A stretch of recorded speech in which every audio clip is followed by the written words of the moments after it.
I'm going to focus most of the talk today on the markets of China, Japan, Korea, because they're clearly sort of the markets that we want to be at. InMobi itself ran a survey about maybe 2 months ago on app download behavior, and we saw that the markets in China, Japan, and Korea were leading the app downloads even more than United States of America. We also saw that 40% of the app downloads that we were seeing on the network were coming specifically from markets like Indonesia, China, which means there's clearly a lot of scope in those markets, primarily being fueled by the smartphone sort of penetration. There are lots of users in China, India.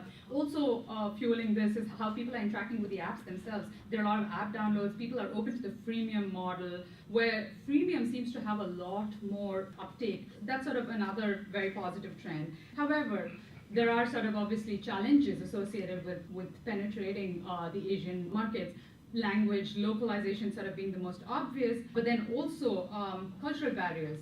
How are we going to talk about privacy and concerns around privacy, especially in markets like China? And then finally, also understanding that entering those markets requires a network of partners in a certain way. It's very hard to sort of just be able to try and do this, wing it on your own, so to speak, right? So let's start with the Chinese market because it is sort of really the largest. We just did a slice on our network itself to see how the Chinese market was performing. And then we did a cut on Wenduja, which is one of the many 200 plus app stores, and Wenduja is one of them, one of the big ones. We did a cut on Wenduja to see what are the kind of games that are doing well, and surprisingly, so many of them were non-Chinese origin, which means that there is definitely hope in that market, and you can sort of come from outside in. So what can really get you there, right? Marketing. It is important to localize your app, and I don't just mean translate it and kind of put it out, but it's about absorbing the local emotion, the local culture. It's about understanding the user sentiment, the perspective, the kind of texture of gameplay. It's very simple, but very different from what the West sees. It's about understanding that the kind of characters that go into the games, aren't human. They're usually anime, or they're usually kind of fantasy characters. It's about understanding how gameplay works. So in the US, we're very into tilt, kind of like so many different like angles of the game. In China and countries like Korea especially, we see that it's usually just like flip, just one finger kind of motion, because people are usually riding the train, holding on, and then they're trying to play it with one hand. So Flappy Bird, think Flappy Bird. It's also about player mindset in a certain way. Now, from what our research shows is Chinese game enthusiasts typically aren't very big on just kind of like crossing levels. It's not individual. It's sort of a lot more peer-based. So they want to kind of know how the leaderboard is doing. They want to know how they're performing versus their peers. They want to also be incentivized on an almost daily basis with other coins, some giveaways. So the market requires you to understand these nuances and to be able to kind of almost pander to the requirements of the gamers. We move on to advertising now. Interestingly, advertising is almost acceptable to an average Chinese user. So they look forward to kind of being advertised to and being told about games that are relevant to them. They enjoy learning about new games by sort of doing their own research on app review sites, on kind of going to sort of various peer kind of sharing forums, Tencent, WeChat, QQ Chat, and they kind of want to almost in a certain way be told, which is great because a lot of the app stores in China also incentivize you to kind of run these kind of promotions. So it's great. Social is very big in China, clearly. I mean, it's almost what's leading the entire phenomenon of gaming. So people are on social networks. They're not just kind of talking, but they're also playing. And so definitely it's one of the forums that you need to and you want to kind of use to market your app. Behind all of this marketing kind of lies targeting, right? You want to know who your target user is or who your ideal gamer is, and you want to obviously target your game to them. It's very different if your game is targeted at men, it's very different if your game is targeted at women, and then you want to obviously use channels that kind of appeal to that demographic. For example, I learned recently that outdoors and hoardings are supposedly very popular, and people sort of outside of train stations, they learn about games through hoardings. I mean, we don't typically see that here in the United States. Hoarding? Typically, yeah, like through billboards and kind of like hoardings, right? And so apparently that's really big. And then also it's important to understand that that operating systems kind of tend to have their own play on this. Android users typically tend to discover games on the Android app stores. while iOS users typically tend to find games through peer reviews and through other kind of like people within their peer circuit. So it's just nuances to keep in mind when you're sort of taking your game and going out there. And then I wanted to spend a quick minute talking about partnerships, because it is really how you can sort of aim to make good in that market. And these are partnerships across app stores, payment, because payment is never done directly as it is here in the United States. There are companies like Alipay that you want to either partner with, or then there are carriers who you need to then partner with to kind of make sure that payments are getting processed. You also want to partner with the social networks themselves. They're big, not just from a marketing perspective, but also where the gamers are actually playing, so you want to run partnerships with them. You also want to run partnerships with game operators. Tencent, they did their quarterly announcement, I think 2 days ago. Big game operator, you want to kind of talk to them and make sure that your game is kind of being pushed on their platform. And then servers and networks, China is huge on kind of locating everything within their geographic boundaries. So you want to kind of get into partnerships with people who understand the nuances of sort of the technical nuances of where the servers need to be, where the networks need to kind of flow. So typically, what we're used to in the West is like a two-play market, so Google Play, Google Apps, and Amazon, probably iOS. Then for payment, we usually do like PayPal, and then how do people get to know of games? Typically, it's like a two-horse game usually. And then compare that with how it is in China. It's complex. There are about 200 plus game stores, and it's a big market, and it's a chaotic market. And so you want to enter with partners to kind of really make sure that your app is getting noticed. It doesn't have to be big ticket investments. You sort of want to maybe partner with one entity, and here's where I plug InMobi shamelessly, and then kind of like use them as your kind of gateway into China or any of these other markets. I also want to spend one quick minute on privacy. Our survey, we were running a survey about maybe 2-3 months ago, and we found that there were a lot of apps that were already there in the Chinese market, and so you might as well get in there, claim what's your own, start making money off of it. And the way to kind of stay ahead of the game in a certain way is to make sure that you're constantly updating your app, constantly tweaking it, so that people aren't able to kind of like copy and kind of put it out faster than you. And then finally, a quick moment on the whole freemium model. I think it's important to understand user behavior is to then be able to, in a certain way, play to that on the game. To understand that when there are people who are sort of playing games that require quick play, then the opportunity to sort of push them along the whole paid model is to be able to give them an opportunity to upgrade to the next level. If there's someone who's sort of been playing your game for a very long time, then the way to kind of push them to the next level is by offering them paid opportunities to kind of get new characters, to probably get new ammo, something like that. If it's competition-based gaming going on, then you want to probably enable them to sort of win in the next round by doing something that requires them to pay and kind of convert, right? Then, specifically on monetizing gameplays, again, China is so different from what we see in the West. The in-app purchases kind of appear literally within the game itself. They encourage it, they accept it, they kind of want it that way. The difference between, I think, an in-app purchase screen in a Western app and in a Chinese app is that everything gets laid out sort of almost in a single screen. You can kind of pick and choose very, very quickly. And then we also see that the denominations and the kind of purchasing options that are there get broken up very, very sort of, and then Chinese users typically like to see it all sort of, very neatly laid out, and so that they can just quickly kind of go with it. And all this again in the spirit of the fact that the game is being played when they're either riding a train or when they're kind of doing something, and so it has to be simple, user-friendly, kind of let's go with it. The Japanese market, it's very hard to be an outsider trying to get into the Japanese market. There's a huge community of app developers in the Japanese country, in Japan itself, who are doing really well. You're sort of up against them and up against them competing. They're almost sticklers, and we've heard this, when we were growing up as well, and nothing has changed. They're sticklers for customer service, for sort of, maintaining relationships, for quality, and you want to sort of play the game the way they're playing it. So it's tough. It's a tough market. But on the positive side, they're huge app spenders. They typically, most Japanese play within peer groups. So if your game is catching on, there's a huge possibility for it to go viral very, very quickly. Of course, the flip side, if it doesn't catch on, boom, it's sort of, it's a hit and miss.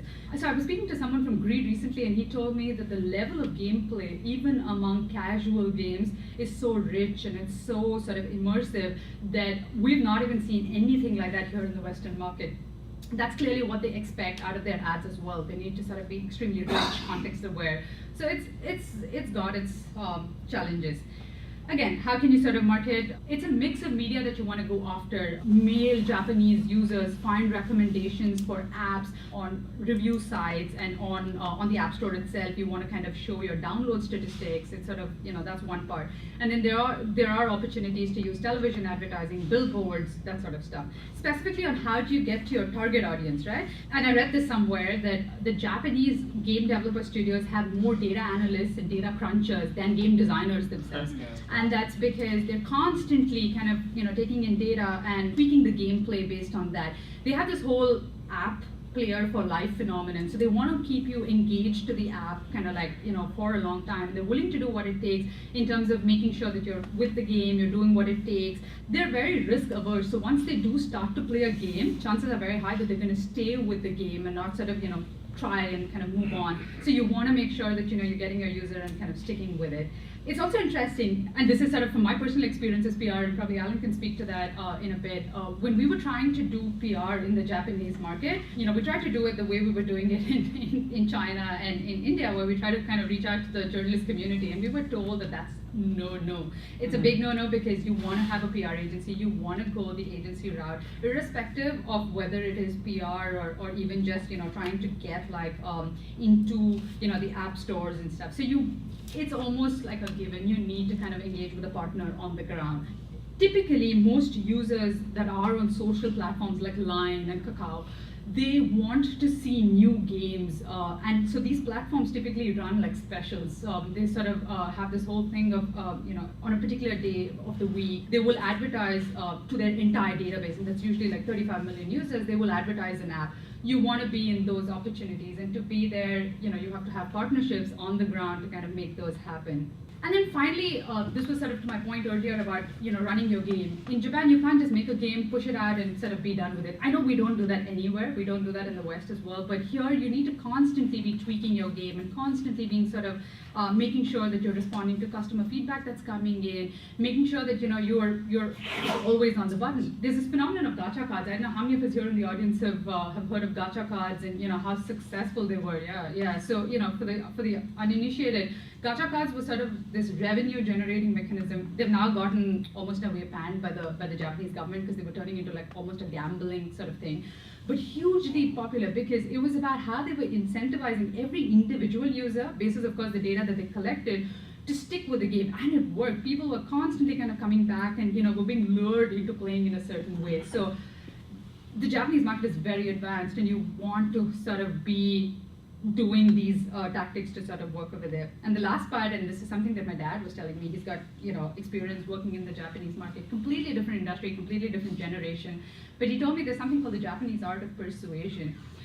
You will never be told no, you will never be told yes, but you'll absolutely constantly be persuaded, and that's what they're doing with their games. It's sort of, they work on you, they kind of keep you engaged, they sort of, make sure that you're there with them through it all. And then again, a lot of feedback and responsiveness via social channels that sort of needs to be done almost. It's almost like a hygiene. It's not a good to have. So if you're considering launching in Japan, you almost certainly have to have someone in the local time zone kind of monitoring your social networks and kind of being on top of it all, just so that you're not ever caught on the wrong foot.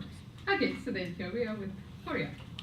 Yeah, so LG, Samsung sort of are coming out of that market, and they're doing stellar things. I don't know about you, but I was blown by the kind of stuff I saw yesterday. Amazing. It was amazing. I mean, you want to be there in a certain way. They love games. They're doing everything at the cutting edge of games. But again, they're so game obsessed in a certain way that I think they're reaching a point of saturation. So you want to compare that with, say, the Indian market, and we were talking about that earlier, Amar.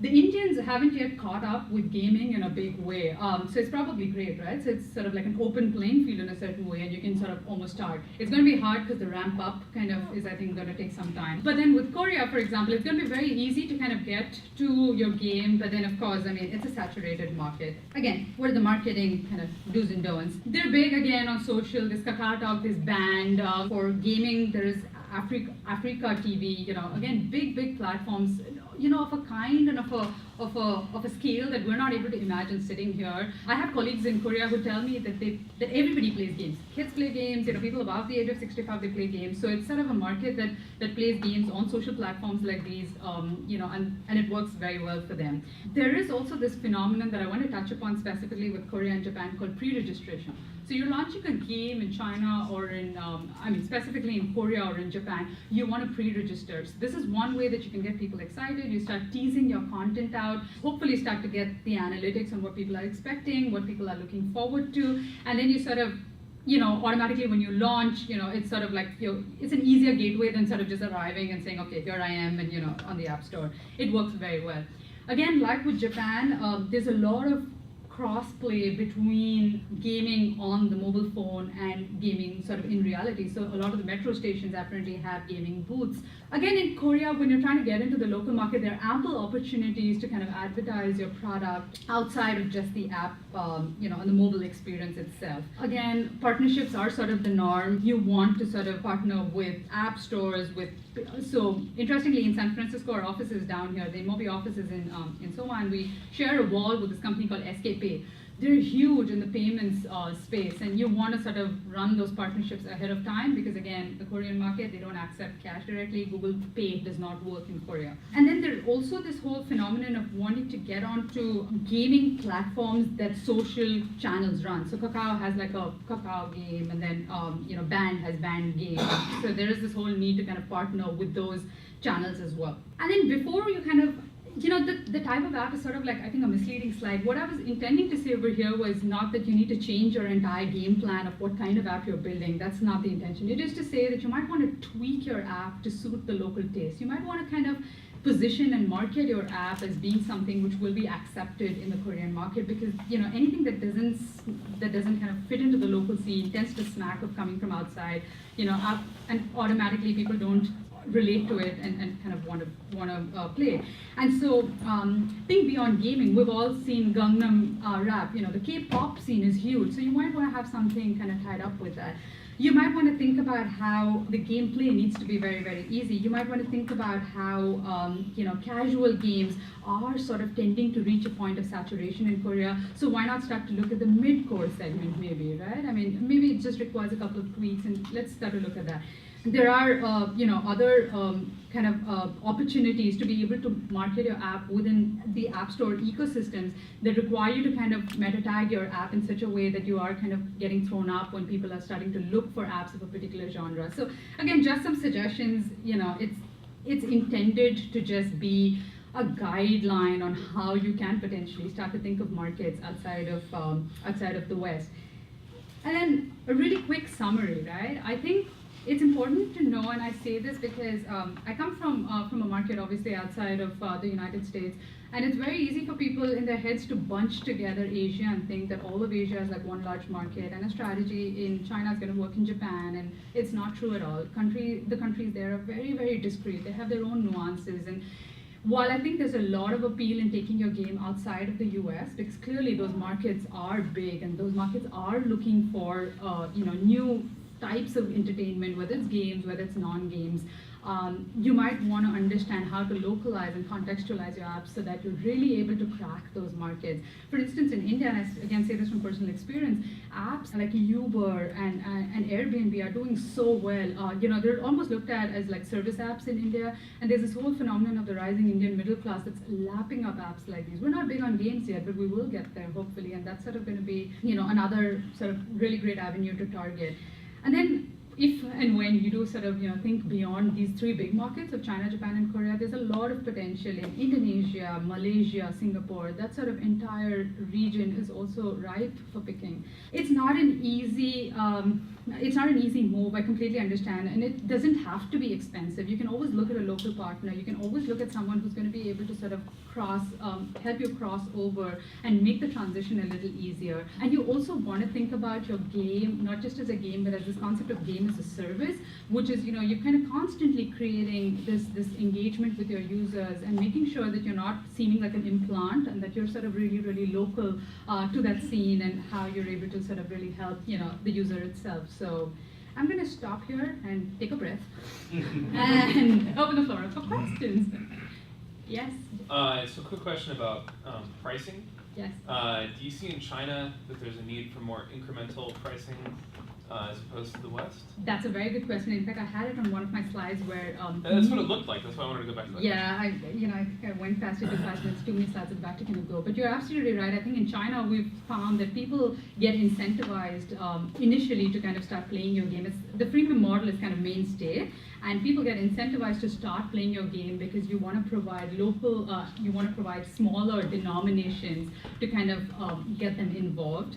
And then you might want to also then provide various incremental kind of options for gameplay, because remember, casual games are getting played by everybody there. It's not just by hardcore gamers, it's also by kids, it's also sort of, so you want to provide different options so that you can pick and choose and kind of, make sure that there's something for everybody. So, yes, sir. Actually, a little lost with how much exactly immobile is it? Like, what are the services like? Is it just the ads, or like? So it seems like, from what I saw, it seems like it's just on ads. You're trying to give the developer like a lot of information about the market, right? Sure, sure. Like you actually give for developer. Sure. Or We love indie. This is my shameless plug. No, thank you for asking me that question. I did not pay him. So we started out as a mobile ad network. We primarily work with brands and with developers in helping them understand the mobile advertising landscape, where we understand integral to mobile advertising, whether for UA or whether for monetization, is this whole nuance of understanding the local market. And therefore we're lucky to kind of be present. In China, we're like the leading kind of ad network on the ground. It helps that there aren't too many other international players, but we are the leading player. India, of course, that's where we're from. We're doing fairly well in Korea as well. So we're happy to share our expertise, not just in terms of kind of helping you monetize or gaining users, but also in terms of understanding the market and putting you in touch with other partners, because that's really what we're there for. Okay. So absolutely. Cool. Yeah.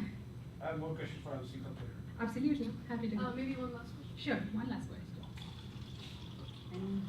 Well, I haven't, but if there's someone else, please. Okay. So on the monetization side, on ads, what do you see as the range between the West and China per 1,000 users, or whatever metric you want to use? It's interesting. We're seeing, I think in the US, our range of CPMs it varies, and it's going to be very, very hard for me to put a number, but I think we're seeing CPMs in the range of about $17 even in some cases. We're running a CPM program of guaranteed $20 eCPMs. So that's sort of, and it's not just bound to the US, that's sort of one end of the spectrum. I think in markets like China, we're seeing equal, if not more. Really? Yeah. So we should talk about that later. Yeah. So, yeah. Well, let's give Korea a hand, guys. Thank you very much.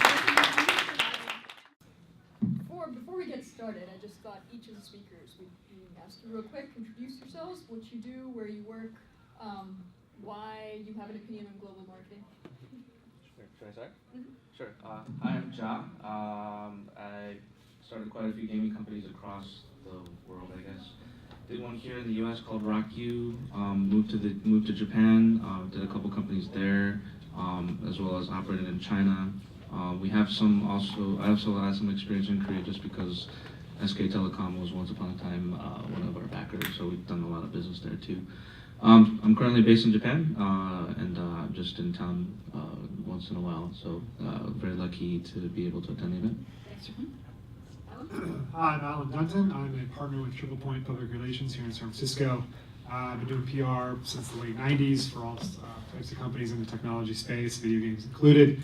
And we work with a lot of international players in the mobile space. A lot of video game companies, a lot of enterprise tech companies, folks getting involved in biotech with apps. So my perspective is on PR, and we've launched a lot of companies, so I hope to be able to contribute to the conversation tonight. Hi, I'm Riaz Karmali. I'm a partner here at Pillsbury, so I'm going to welcome you all here tonight. And I'm actually in our Palo Alto office, but I have a lot of clients up here, and I do a lot of work in the video game space. And we're an international law firm, and I've had clients in the game space do deals, and mostly localization and publishing deals around the world. So I've been involved in Japan, Korea, China, South America, Europe, South Asia, Middle East.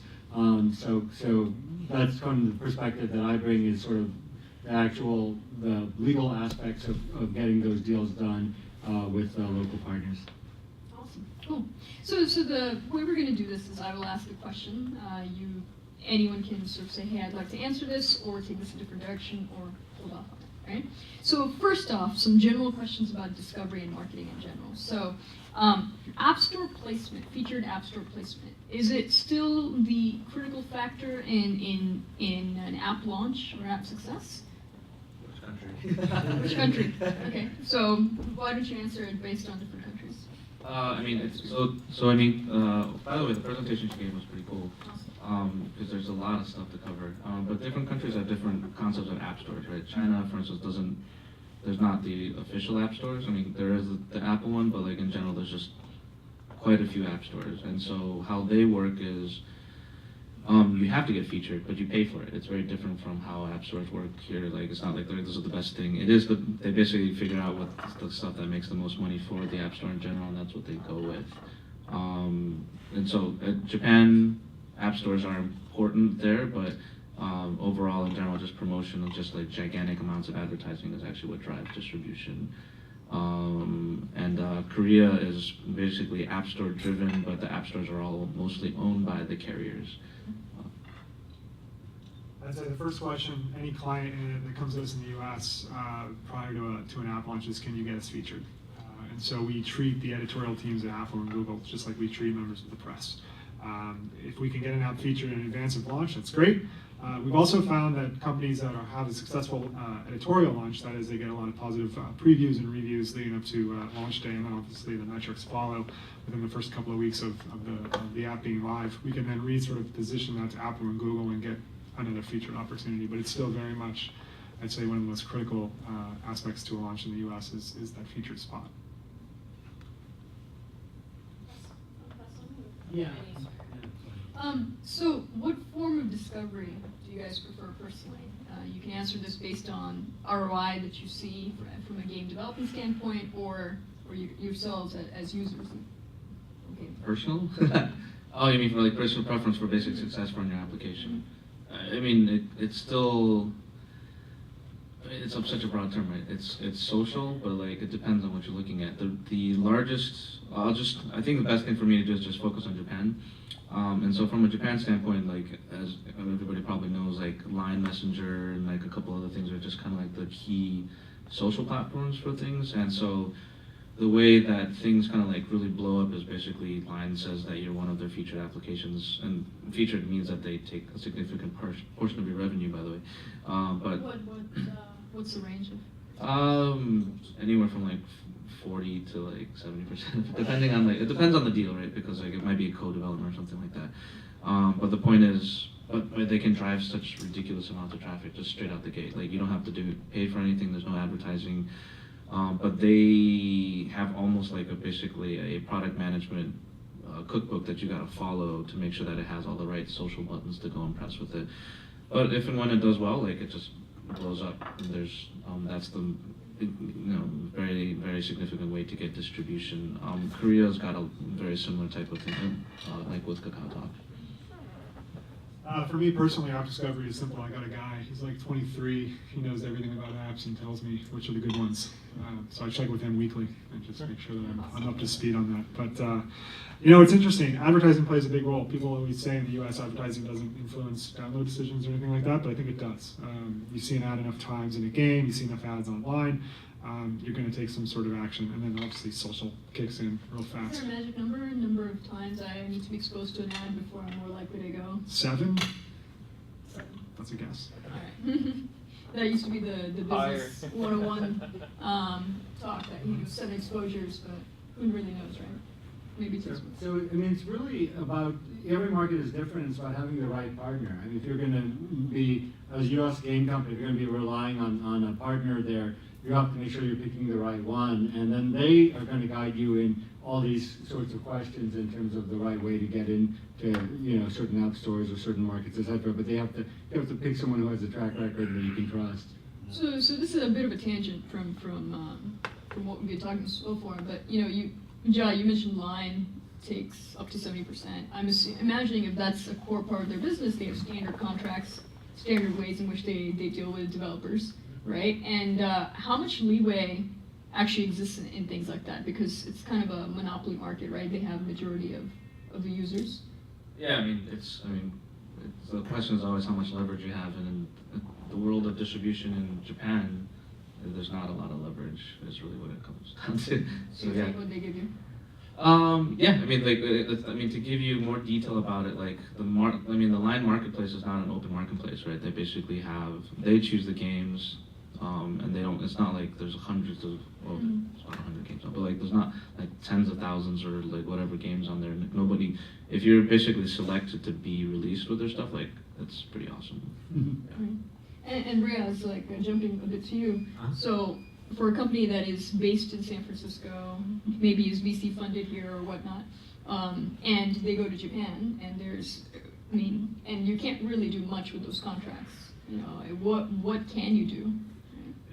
Yeah, you can't do much. I mean, the most you can do is you can understand it, and on the margins are things that you can push on. But generally, you can't do that much. So it's really important. It comes back to picking the right partner, to picking people that you can trust. And even in the U.S., contracts will only get you so far. They're not going to. They're not going to win the day for you. They're not going to make it a great deal. You have to have the right partner and who are doing the right things. And so you kind of have to start there. And then to some extent, especially if you're a smaller company dealing with a bigger company, there you kind of take what you can get. Mm-hmm. So a bit of a philosophical question. How is marketing globally different than marketing in one's home market? What are some basics that are just completely different? You've talked about partners, you've talked about different landscape, the other speaker mentioned localization. Press actually has more of an impact in some markets, but I'm just getting started, right? I know nothing about this world. What's different? Can I just rinse, repeat, and do what's been working before? What do I need to check? No, you can't do that. You definitely, it was mentioned earlier in the first presentation, you need local partners. The language alone is too difficult to navigate a lot of the times. We work with a lot of folks from China, for instance, and they have best practices there that work 9 times out of 10, and like pre-registration, for instance. And so they said, hey, let's give pre-registration a chance with this new game. We said, this is not going to work here. This is not what we do here. This is not how people find games, consume games. This is not a model that will work. Let's try it anyway. We tried it, it didn't work. But they're successful enough that they can take risks. Having a local partner that you can build a relationship with and trust, and who has a track record of success is ultimately what's going to be Yeah, you guys key. keep saying local partners. Do you mean publishers in those markets? Publishers can help if they have operations on the grounds. Mm-hmm. Absolutely. And what's the same? Like, what are some basics of marketing that don't change?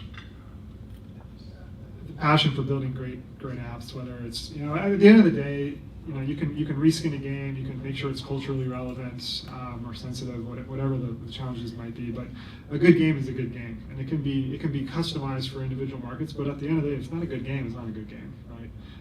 And so you've got to be passionate about building good quality experiences that people are going to enjoy to play. And then you can put the window dressing on them to make them appeal to different markets in the ways that they sort of would expect. Any questions from the audience? I have some more. I can keep going, but just thought I'd open it up as well. I can dive a little more into that. Like at least far as, gaming in general is kind of a culture, can be defined as a cultural thing, but you can look at kind of like different cross sections. You can look at it from art style, you can look at it from game mechanics.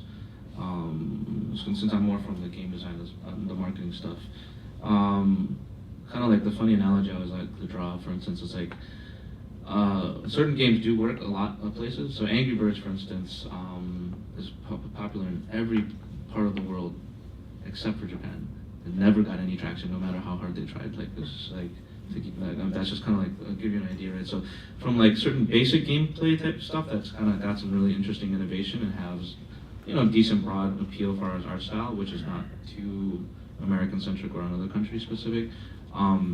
Doing pretty well. Like Angry Birds is just kicking ass in China. Like there's no question about it. So why don't the Japanese like Angry Birds? Yeah.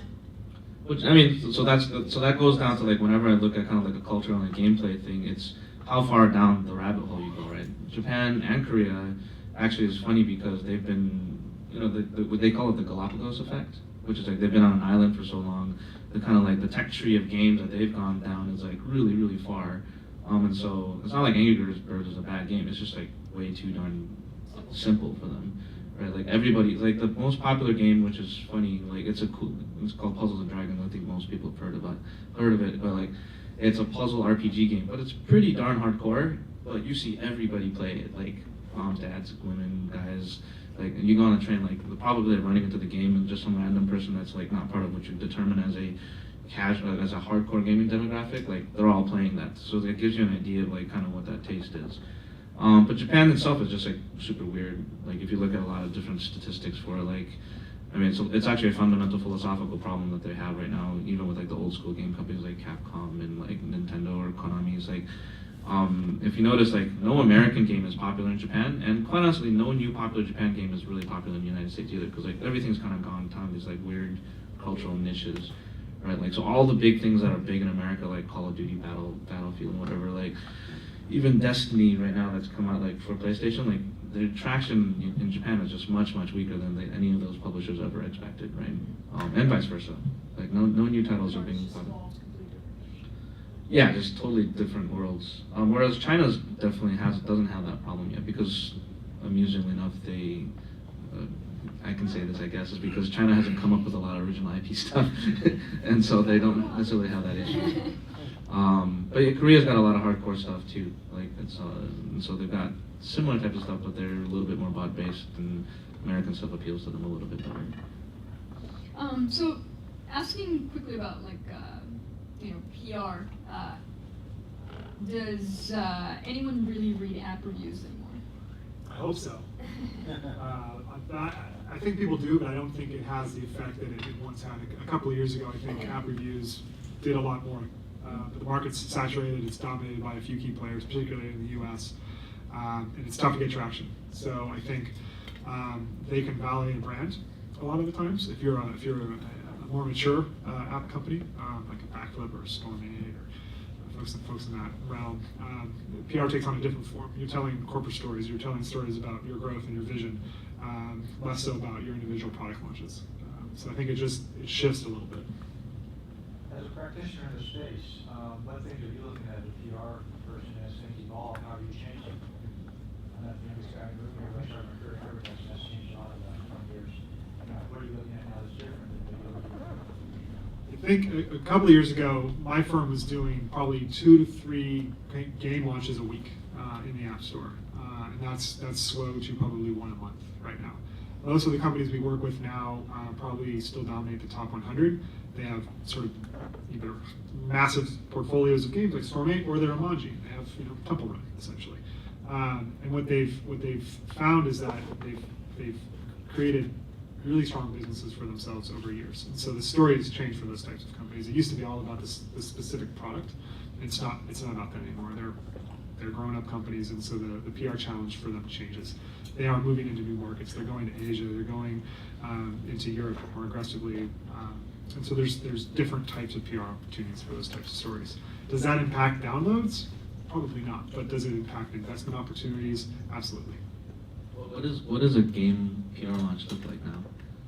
It's still a 6 to 8 week process. A lot of the work the PR team will do probably is what traditional marketing used to do. So we're writing app store descriptions. We're editing the videos. We're coming up with all of obviously the material that goes out to the media. We're doing the social media aspect of it. So really all of the words that are used to describe the game before it's launched and during the launch week and beyond are kind of running through the PR departments. So you guys are thinking of app store SEO and everything.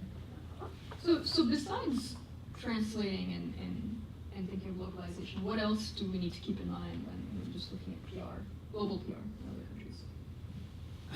Start small. Dominate your home market first. Countries, I think, they're interested in what's successful in other countries. Hardcore gamers in the U.S. want to know what's cool in Japan, I think, and I think they'll be interested in experiencing that for themselves. So, stake out your territory first. Make sure you have a defensible position, and then find a good partner to take you to another country, because it's a lot of work. If they've got folks on the ground, they can help you scale much quicker than you can as a single operation. And I'll second that in terms of doing well here first. If you have a successful game here, then your options really open up. You can actually get money, from your partner up front, and you have you can negotiate a better deal. You can get termination if they don't do what they're supposed to do. So then you're in a good position because you have a hot property. So if you can start with a hot property here, then you're in good shape. Along those lines, what makes contracts enforceable distributing partnerships in different countries? You get into a legal quagmire with courts and countries and jurisdiction, what really becomes enforceable? Is it ultimately an honor system? Oh, no, it's not an honor system, but it's a matter of how much it's going to cost to enforce it, but Japan, certainly it's enforceable. Japan and Korea. China's a little bit more problematic, but China's getting better. So yeah. You know about KK in Japan? Open up. The KK? Not local office? Not necessarily. I don't think you. Not anymore. It used to be Yeah. general rule. Mario, you have a question? If you have to, based on all these challenges you're telling, like, if you have to prioritize after like a big success in US, like which market would be the best to go towards Asia? Is it China first, or Japan, or Korea? It depends on the type of game and that you're going after. Like, Do you want to describe your game maybe a little bit to give these guys some if context? you're going for an audience which is basically playing like a match 3 Candy Crush style and a poker, like a casino, a casual casino, like what's going to be the best route? China. I would do China. Okay. But the gambling mechanics in general in all those countries are, depending on if it's real gambling or not, like they're very sensitive to it. Okay. David? So it used to be that Japan was kind of the crystal ball to look at to see what genres would emerge in the rest of the world, 6 months, a year ahead of time. Now I've seen a little bit more Western content float towards the east. I mean, ignoring Japan as that bubble, as we talked about, Jack. Is that really true? Is the West influencing what's going on in the East? Well, I mean, if you take Content-wise? Clash of Clans, that would be a very big influencer in that regard. So yes, I mean, it's like right now, we say game design in general it's pretty free for all. Like who's actually coming up with the game stuff, but like there's not been as far as like new game, I use that cautiously, but you know what I mean by new game types like. China. Is there a hunger, and let me be a little more specific, in China for Western content, or is China more hungry for Japanese content? What do you see? China's more hungry for everything, actually. Like they're really hungry for games. Actually, one of the fun things about it is basically if you do have a popular game in the U.S., like they'll go check it out. But even if you don't, the piracy is an interesting thing, right? Because right now there's actually a bunch of app stores. All they do is basically they go and scrape the app stores in the U.S. and they suck up the APKs and the IPAs, they repackage them and all that type of stuff. It's a lot of large numbers. Like you'll get more downloads in China even by accident. We've put out historically over 100 games, and once in a while we'll just because you have in-game statistics, but they'll just take your package and then they'll put it out the app store in China. But you'll just all of a sudden get huge explosions in downloads, clearly not from the app store. And so from a taste standpoint, there's stuff that's really popular that's more Chinese specific, but it's really old school, right? They really like RPG grind stuff, a lot of action, that kind of thing. But in general, there's so many people out there, and culturally breakdown of all the different types of cities that that's why China definitely makes a lot of sense. But moving fast is also important too, because if your game is kind of cool, there will be 50 clones of it pretty fast. Yeah, a couple of weeks. Yeah.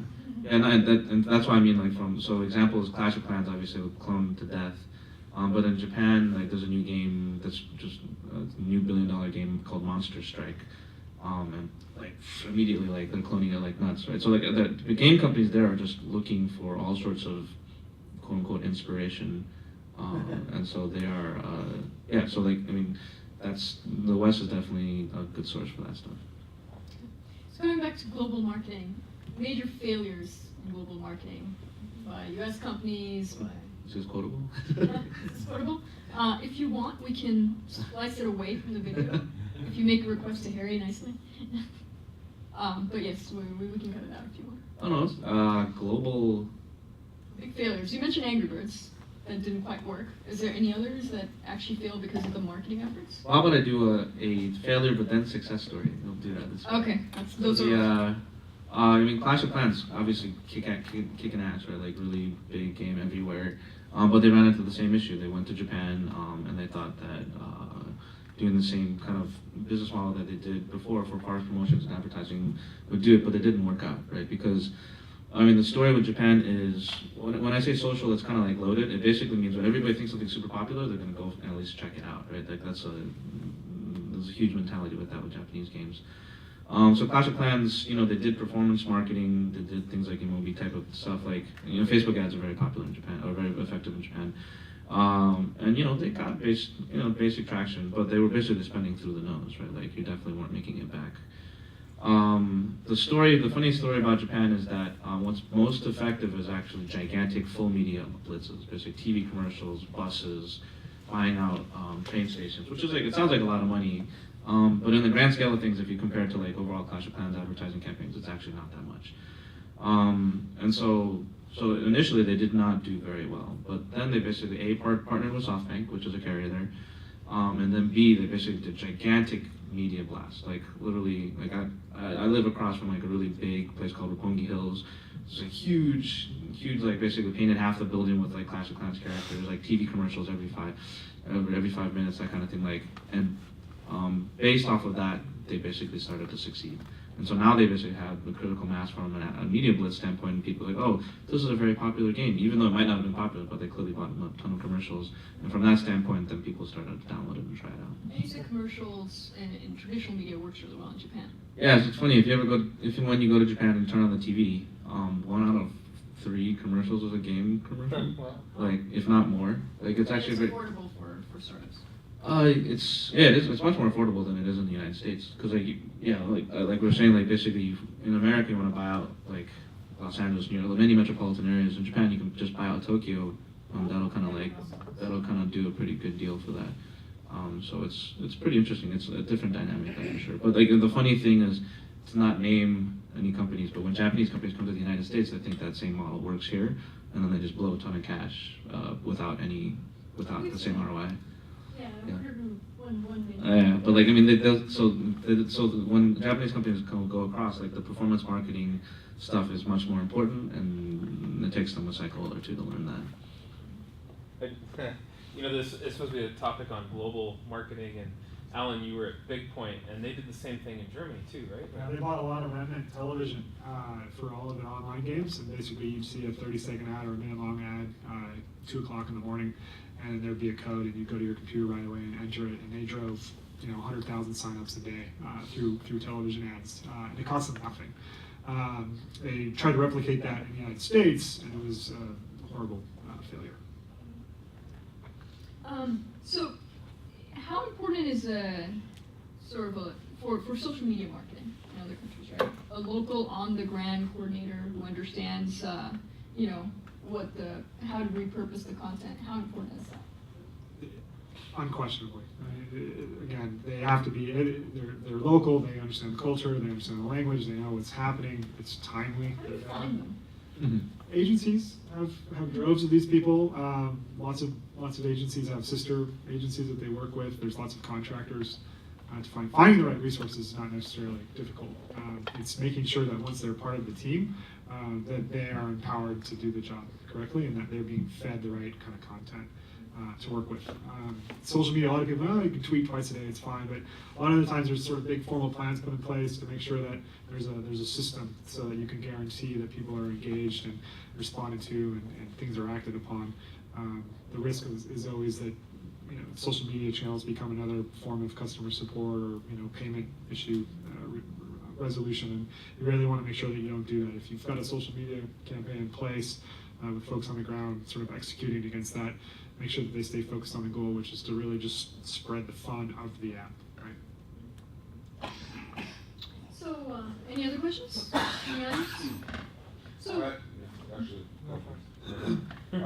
from a PR standpoint, when selecting a PR agency, what should a company be looking for? I mean, I'm talking about in general terms, and then to follow up on your, whatever you answer, what are the KPIs? I mean, is it more of a direct kind of a day-to-day activity that a marketing team is to be involved with the agency, or is the agency actually taking over a lot of the PR activities hands-on? Yeah, I mean, so finding a PR agency, obviously there's lots of agencies, meeting with them, understanding what their background is, understanding what their expertise is, having them tell you what you think you should do in terms of the launch or in terms of a campaign, making sure you're in sync with them is critical.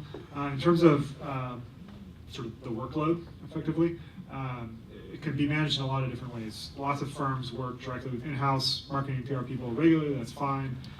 If that is not a possibility and you want to outsource sort of all of the PR thought and execution to an outside agency, that also works. Most firms are flexible enough to handle any of those types of scenarios. We work with lots of other firms simultaneously, internal PR people, external PR people, it really doesn't matter. The core thing you want is you want a solid plan in place, sort of outlines what the objectives are of the short-term and the long-term plan. You want to make sure everybody's sort of in sync and on the same page and sort of understands where their areas of responsibility fall. And if it doesn't start with triple and end with point, don't use them. Yeah. There's a few more. Another question here? Yes, it's a basic question. So if you are a small studio and you want to publish in China, and you decided that you can go to China, we know that it's good to get a local partner, but how do you get that local partner? I know that one way is like going through Emobi or this kind of ad networks that you already have some kind of relationship so they can connect to you. There are other ways that you see as okay, you are a small team, don't have enough reach. You should try that or that or that, so you can get inside of these foreign markets. Well, those partners are trying to find you too. Okay. So they're coming to places like GDC, and they're coming to San Francisco because they know this is a hub for gaming in the U.S. So you I don't think it's hard to find partners. I think it's hard to find the right partners, because I think if you go to these game conventions, you'll run into people who might be interested, but then you have to take it to the next step and see, are they the right partner? Just How 'cause- do you get them to move fast? Like in my experience, Chinese publishers really I think that's document true. stuff. That's been my experience too. Yeah. I don't know the answer to that I question. work with publishers in China, I'm happy to introduce them. Yeah, I mean, you gotta find, I mean, there's plenty of them, you guys gotta go find them. Okay. So I think like exposure, get exposure, and look through your partners and also. A lot of companies we work with, they'll get some press exposure, they'll get some notoriety, and the firms will seek them out. Yeah. Because again, content is king, right? And if it's a good game, there's going to be a way to figure out how to make it work in another country. Oftentimes that doesn't work. In China, there's a game called Fishing Joy, which is extremely popular. You can walk around, you can see people playing all over the place. It doesn't work here. It just people don't like it, which is funny because it does so well there. But it's a game. Secret. How do you choose between, so, go to AGDC, there's lots of these different Chinese publishers, partners. What's the group framework to assess who's going to be a good partner? It's really freaking hard. Yeah. Well, because China. They all sound the same, exactly the same. I mean, the problem with China is that everybody has so many large numbers. So anybody's like, I got 100 million users, and like here we're like, oh, holy crap, that's a lot of users. But a lot of people have that actually. And the other thing is, sometimes they're not legitimate either. So like, ultimately you just gotta spend a lot of time to really due diligence that thing out. And I mean, more importantly, like if you have somebody that you can trust in China, that's probably the most important thing to do, because you never want to go there and just show up and say, hey, I'm looking for a partner. Like they're like, you'll get taken advantage of. That question from that? Yeah, so if you're getting a lot of offers, how do you go about picking and choosing and prioritizing your projects? Say you take on maybe 2 offers or something. What kind of offers? Like publishing like offers? mobile, yeah, like for publishers. In a specific country? I guess in your expertise. Well, I mean, it's a broad question, because what's important to you? To me, usually it's distribution, and if it's distribution, like basically, it's prioritized off of the effectiveness of somebody that's able to bring you that distribution as soon as possible. If you're looking at Chinese app stores, for instance, like everybody, you basically need to get down to the actual nitty-gritty of the numbers of whether they'll be able to deliver that type of stuff. Because a lot of things, people have a lot of apps, a lot of users, but they're also basically dealing with, you know, thousands of applications, right? And so it's all about that conversion math of saying, oh, you got 100 million users, but you'll put me on the front page, but you'll put me on the front page how often, all that type of stuff, and like that way you'll actually be able to figure out whether they're actually going to wholeheartedly give you that, and then based off of that you can prioritize. I guess that's kind of a really, you know, broad-based way of going to evaluate it. But the other thing is obviously looking at the reputation of the people that you're working with and see how they've actually delivered for partners in the past. That's really important. Yeah. I'd say that's the biggest. Yeah. And by the way, I mean, I'm kind of thinking China's getting a bad name here because in terms of my clients, where they've had the biggest problems have actually been in Europe. And you know, because everyone, in a sense, everyone's on their guard in China. And there are, you know, plenty of unscrupulous people in Europe and every other country too. So I've had clients run into the problem in Europe where inadvertently they're giving away the rights to the English version of the game because that's just bundled into the contract, and it turns out that the so-called localizer really had no intention to really turn it into a French or German or Spanish or whatever. They really just wanted the English game to market there, and you know, which we could have done ourselves. And so that's, you know, and I was brought in later after the client had signed the agreement to try to get them out of this, and they realized that that wasn't really the intention. So you have to, you know, it's really important to know who you're dealing with and then know what's in those agreements. Mm-hmm. Awesome, cool. Well, if no other questions, then we're going to wrap this up. Let's give a hand to the panel. Thanks.